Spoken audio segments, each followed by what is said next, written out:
Bonjour tout le monde. Aujourd'hui, nous sommes au Centre national des œuvres universitaires du Mali. Nous allons nous entretenir avec le directeur général, le colonel-major Ousmane Damele. Monsieur le directeur, bonjour. Bonjour, monsieur Traoré. Nous sommes dans vos locaux par rapport au centre. Et on sait aussi que l'actualité oblige. Il y a actuellement des petits bruits entre vous, certains étudiants à travers l'AIM. La raison principale de ce différend serait le fait que vous devrez vous approprier de la gestion des œuvres universitaires comme le stipule la loi. Est-ce que l'AIM a été associé en amont à cette décision ou comment est venue cette décision? Merci beaucoup, M. Traoré. Et merci à tous ceux qui nous regardent et à tous ceux qui nous écoutent. Effectivement, il y avait même un préavis de grève ces derniers temps par rapport à un certain nombre de points. Mais je pense qu'il faut déjà rappeler le contexte. Nous sommes au niveau de l'enseignement supérieur. Je pense que dans le passé, l'éducation au Mali était une référence. Les étudiants au Mali étaient des références à l'extérieur et un peu partout dans le monde. Mais force est de constater que depuis ces dernières années, notre espace scolaire et universitaire était confronté à un phénomène de violence inédit. Des bagarres qui ne cessaient pas sur l'espace universitaire, des cas de mort, des cas de blessures. Donc, les autorités du Mali, je dirais même tous les Maliens, ont été témoins de ces événements-là. Et je pense que tous les Maliens, unanimement, étaient d'accord qu'il fallait prendre des mesures pour sécuriser, stabiliser, apaiser l'espace scolaire et universitaire. C'est dans ce cadre que les autorités, finalement, ont pris un certain nombre de mesures fortes, c'est-à-dire des recommandations assorties de feuilles de route pour stabiliser l'espace scolaire, pour ramener la quiétude au niveau de l'espace scolaire. Parce que ce soit les étudiants ou même les enseignants, tout le monde était confronté à cela. Et il faut rappeler aussi que chaque fois qu'il y a violence au niveau de l'espace scolaire universitaire, ce sont les étudiants qui sont impliqués dans ça. Ce sont des clans qui s'affrontent, qui se blessent entre eux et qui font aussi des victimes collatérales. Donc, il fallait prendre des mesures. C'est dans ce cadre que les feuilles de route ont été élaborées. Et effectivement, une des mesures de ces feuilles de route était d'abroger les deux protocoles qui existaient entre le CNU et l'Association des élèves et étudiants du Mali. Je rappelle qu'il y avait un protocole sur la rétrocession des résidences, un protocole qui accordait 22 lits gratuitement à l'Association des élèves et étudiants du Mali et qui leur accordait aussi 10% des recettes générées au niveau des résidences. De façon nationale ou uniquement dans certaines universités? C'était de façon nationale, parce que les protocoles, généralement, c'est avec le bureau de coordination. Mais généralement, les ristournes sur les résidences revenaient au comité local. Par exemple, le comité AIM de l'IPR de Katibougou était bénéficiaire des ristournes sur les logements de Katibougou. Le comité AIM de l'école de médecine, la même chose, etc. Donc là où il n'y a pas de résidence, ces comités n'avaient pas de ressources effectivement.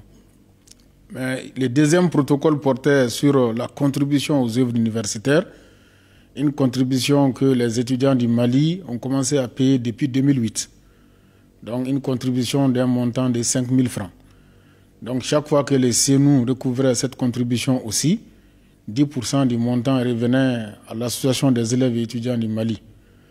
Et ces montants perçus devaient permettre à l'association effectivement de mener un certain nombre d'activités, de sensibiliser les étudiants, etc.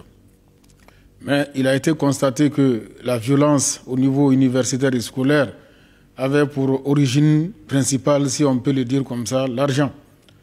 Même la recherche effrénée du pouvoir au niveau de ces associations-là, tout était lié à l'argent. Donc, les recommandations du Forum national ont proposé à ce que ces protocoles-là soient abrogés. Et effectivement, pour le faire, une réunion s'est tenue avec l'ensemble des partis Cette réunion a, bien sûr, cette réunion a regroupé l'AEM, l'Association des parents d'élèves et étudiants du Mali, bien sûr le CENU, le département de l'enseignement supérieur et de la recherche scientifique, le ministère de l'Éducation nationale et même les anciens de l'Association des élèves et étudiants du Mali. Et je pense que tout le monde a unanimement compris qu'il fallait faire de telle sorte que l'argent ne soit plus dans les jeux au niveau des étudiants, parce que étudiants, l'objectif c'est vraiment aller rechercher les savoirs. Donc ces protocoles-là ont été abrogés. Donc après l'abrogation de ces protocoles, effectivement, la gestion, la plénitude de la gestion des œuvres universitaires revient au CENU. Et tout ce qui est parking et autres revient en partie au CENU et à l'administration universitaire. Donc voilà un peu le contexte qui a amené l'abrogation de ces protocoles-là. La démarche initiale, l'AEM a été associée. Pourquoi aujourd'hui il y a ces différents, étant donné qu'ils font partie de ceux qui ont pris cette décision? Alors, comme on le dit toujours, tout ce qui s'est fait normalement au niveau national, ça s'est fait pour améliorer les conditions de vie et d'études de nos étudiants. Il n'y a pas de décision qui se prend contre les étudiants, les décisions se prennent plutôt pour les étudiants. Partout où l'État identifie des manquements, des insuffisances, c'est à l'État de réagir. Donc, si vous me posez la question de savoir pourquoi aujourd'hui les mécontentements, je pense que M. Traoré, c'est assez clair et assez simple. Parce que quand l'argent était en jeu et que l'argent n'est plus là, je pense que forcément ça peut faire des mécontents, même si toutes les parties doivent essayer de comprendre la raison qui a poussé à ces abrogations-là. Encore, je le dis, ce n'est nullement des mesures à l'encontre d'une association, mais ce sont des mesures qui vont dans le sens de l'apaisement de notre espace scolaire et universitaire. Toute chose qui est fortement demandée par tout le peuple malien aujourd'hui. Est-ce que malgré le mécontentement, il y a des pourparlers entre vous et l'AEM, étant donné qu'une grève était en vue? Bien sûr, il y a toujours des pourparlers. Comme je l'ai dit, je pars du fait que même les animateurs actuels de l'AEM, ils savent que ce ne sont pas des mesures contre l'AEM. Et je rappelle qu'en ce qui nous concerne les CENU, nous sommes comme la famille des élèves, des étudiants, je dirais, des étudiants du Mali. Donc nous sommes dans le social pour les étudiants. Donc tout ce qui peut être fait, tout ce qui peut être envisagé pour améliorer les conditions de vie et d'études des étudiants, le CENU est là pour ça. Le CENU réfléchit à ça. Et nous pensons aussi que l'association des élèves et étudiants du Mali est une association qui œuvre dans ce sens. Améliorer les conditions de vie et d'études des étudiants.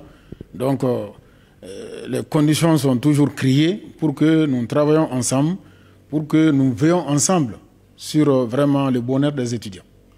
Bon, colonel-major, vous l'avez dit, le prélèvement de 5 000 peut être aussi considéré comme une pomme de discorde. Est-ce qu'aujourd'hui, l'AEM ne joue pas à l'intoxication au niveau de ses militants?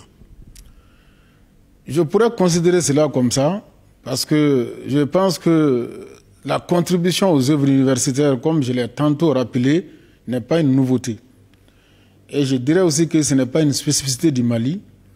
Pour celui qui connaît l'environnement de l'enseignement supérieur dans tous les pays du monde, les étudiants contribuent aux œuvres universitaires parce que c'est une forme de couverture sociale pour les étudiants. C'est ce qui permet aux étudiants d'accéder à un certain nombre de services assez facilement. Donc pour ce qui est du Mali, la contribution aux œuvres universitaires a commencé depuis 2008. Donc ce n'était pas une nouveauté. Ça a commencé en 2008 à travers une délibération du conseil d'administration avec un montant de 5 000 francs. En 2013, une deuxième délibération a ajouté un montant de 2 500 francs. Donc, si vous voulez, de 2013 jusqu'à aujourd'hui, les étudiants ont toujours contribué à hauteur de 7 500 francs. La dernière session du conseil d'administration a fait des réflexions et, suite à des propositions de la direction, le conseil d'administration a décidé de revenir tout simplement au montant initial de 5 000 francs. Donc vous voyez que ce n'est pas une nouveauté, ce n'est pas une invention, ce n'est pas une création. Et je pense que cela va dans le sens de l'amélioration de la contribution des étudiants aux œuvres universitaires. Cela va dans le sens du soulagement des étudiants par rapport à cette contribution. Donc nous parlons de contribution. Le mot prélèvement est rentré là-dedans à un certain moment. Cela est arrivé parce qu'on voulait juste faciliter le recouvrement de ces montants. Parce qu'il se trouve que les étudiants venaient faire la queue au niveau du CENU pour pouvoir payer la carte CENU. Et faire la queue, c'est une perte de temps. Pendant ce temps-là, ils sont en train de manquer des cours. Il y avait beaucoup de problèmes liés à cela. Donc c'est pour ça que le prélèvement à la source a été proposé. Aujourd'hui, qu'est-ce que vous-même vous préconisez pour pallier cette situation? Alors nous demandons surtout aux étudiants, si on peut le dire en termes assez clairs de la savane comme ça, d'ouvrir les yeux et de venir vers le CENU prendre les bonnes informations, parce qu'avant tout, le CENU est une structure de l'État qui est dédiée aux étudiants, qui est là pour améliorer leurs conditions de vie et leurs conditions d'études. Et à chaque fois qu'un étudiant ou un groupe d'étudiants a des incompréhensions par rapport à une activité, c'est vraiment de s'orienter vers le CENU, venir prendre l'information à la source. Et aujourd'hui, le CENU a même mis des outils en ligne qui facilitent l'accès à l'information aux étudiants. Mon CENU est un outil en ligne. Un étudiant, même sans se déplacer au CENU, peut avoir le maximum d'informations sur le CENU. Nous avons aussi élaboré un guide CENU pour l'étudiant. Dans ce guide, il y a toutes les informations sur le CENU. Donc, dire aux étudiants qu'au niveau du CENU, il n'y a aucune mesure qui peut être prise qui va à l'encontre des étudiants. Au contraire, les premiers soucis du CENU, ce sont les étudiants. Et le CENU travaille quotidiennement au soulagement des étudiants. Colonel-major, pour conclure, quels sont vos appels? L'appel, de façon générale, s'adresse à tous les Maliens. Nous sommes à une phase où il faut vraiment donner une nouvelle chance à ces pays. Et cette nouvelle chance passe par l'ensemble des Maliens. M'adressant spécifiquement aux élèves, aux étudiants, nous leur demanderons encore, comment on va le dire, de vraiment rester focalisés sur leur objectif, qui est vraiment la recherche du savoir. Et leur dire aussi que l'État fournit d'énormes efforts à l'endroit des étudiants. Cela doit être connu et cela doit être apprécié. Et nous leur disons aussi que toutes ces structures étatiques qui sont dédiées à eux sont entièrement à leur disposition. Pour ce qui concerne les CENU spécifiquement, les portes sont largement ouvertes pour avoir toutes sortes d'informations. Et nous savons surtout que c'est la question de bourse qui préoccupe beaucoup plus les étudiants. Chaque fois qu'un étudiant a des soucis par rapport à sa bourse, vraiment de se tourner vers le CENU, de venir prendre les informations qu'il faut. C'est vrai que le traitement de la bourse de bout en bout ne dépend pas du CENU, mais nous serons toujours là pour leur donner les informations utiles pour les rassurer par rapport à tout ce qui se fait pour eux. Merci beaucoup. Simplement que vous êtes le directeur du Centre national des œuvres universitaires du Mali, le CENU.